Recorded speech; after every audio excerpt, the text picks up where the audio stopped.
బాహుబలి సినిమాలోని దేవరా పాటతో గుర్తింపు తెచ్చుకున్న యువ సింగర్ రమ్య బెహ్రా తన కెరియర్ లో ఆ పాట టర్నింగ్ పాయింట్ అని కూడా చెప్పవచ్చు. ఒక్క తెలుగుకే పరిమితం కాకుండా పలు ఇతర భారతీయ భాషల్లో కూడా రమ్య తన గాత్రంతో ఆకట్టుకుంటున్నారు. ఏ భాషలో పాడినా ఆ భాష తాలూకా సౌందర్యం భావం అర్థం చేసుకుని పాడుతారు రమ్య బెహ్రా. ఈమె కేవలం సినిమా పాటలే కాకుండా భక్తి గీతాలు కూడా ఆలపిస్తూ ఉంటారు. అలాగే టీవీ సింగింగ్ రియాలిటీ షోస్ లో కూడా సత్తా చాటుకుంది. ప్రస్తుతం జీ తెలుగులో సరిగమప షోలు వన్ ఆఫ్ ద మెంటర్ గా అలరిస్తున్నారు రమ్య బెహ్రా. అయితే రమ్య పెళ్లి చేసుకుందట. ఈ విషయాన్ని ఆమె అఫీషియల్ గా బయటికి చెప్పలేదు, కానీ ఆమె పెళ్లి ఫోటోస్ ప్రస్తుతం సోషల్ మీడియాలో తెగ వైరల్ అవుతున్నాయి. ఈ నేపథ్యంలో తాను పెళ్లి చేసుకున్న ఆ సింగర్ ఎవరు, అలాగే రమ్య జీవితంలో బయటపడ్డ ఆ నమ్మలేని నిజాలను ఇప్పుడు మనం తెలుసుకుందాం. వీడియో చాలా ఇంట్రెస్టింగ్ గా ఉంటుంది. ఇలాంటి ఎన్నో ఇన్ఫర్మేటివ్ వీడియోస్ కోసం మీ సపోర్ట్ గా జస్ట్ ఒక లైక్ చేయండి చాలు. రమ్య బెహ్రా పూర్వీకులది ఒరిస్సా అయినా వారి తాత హయాంలో గుంటూరు జిల్లా నరసరావుపేటలో స్థిరపడ్డారు. వ్యాపార నిమిత్తం ఆ కుటుంబం హైదరాబాద్ కు షిఫ్ట్ అయింది. రమ్య బెహ్రా 1994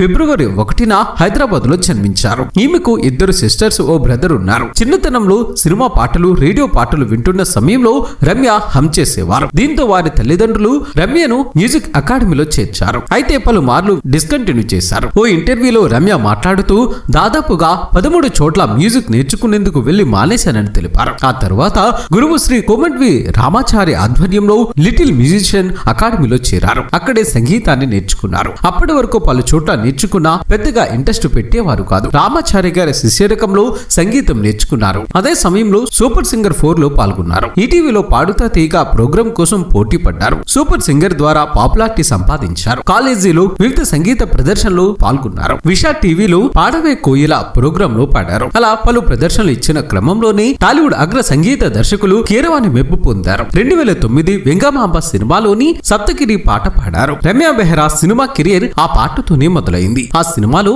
సోలో లైన్ పాడారు. తన కెరియర్ లో అదే ఫస్ట్ సోలో లైన్ పాట కూడా. ఓ వైపు షోలు చేస్తూనే సినిమాలో పాటలు పాడేవారు. సంగీత విభావరి మ్యూజికల్ షోలో పాటలు పాడడం ద్వారా కోరస్ సింగర్ పై సింగింగ్ పై అవగాహన పెంచుకున్నారు. వెంగమాంబలు పాట తర్వాత అవకాశాలు మెరుగయ్యాయి. ఇక ఆ తర్వాత చాణక్యుడు సినిమాలో అందాల మహిళ, ఆమెనిల అనే పాటలు పాడారు. రాహుల్ సిప్లిగన్స్, రంగీలతో సంయుక్తగా గాత్రం వినిపించారు. 2013లో వచ్చిన ప్రేమ కథ చిత్రంలో కొత్తగా అనే పాట పాడిన రమ్య అదే ఏడాది వెంగం కెవ్వుకేక సినిమాలో పాడారు. ఇక 2014లో ఏమో గుర్రం ఎగరావచ్చు, గీతాంజలి సినిమాలో పాటలు పాడారు. గ్రీన్ సిగ్నల్, చిన్నదాన నీకోసం, ఒక లైల కోసం, ఆనందిని, లౌక్యం, చెక్కిలి గింతలు సినిమాల్లో పాటలు పాడారు. ఇక 2015లో రమ్య బెహ్రా కెరీర్ లో మరో ముఖ్యమైన పాట చేరింది. అదే బాహుబలి ది బిగినింగ్ సినిమాలోని దేవర పాట.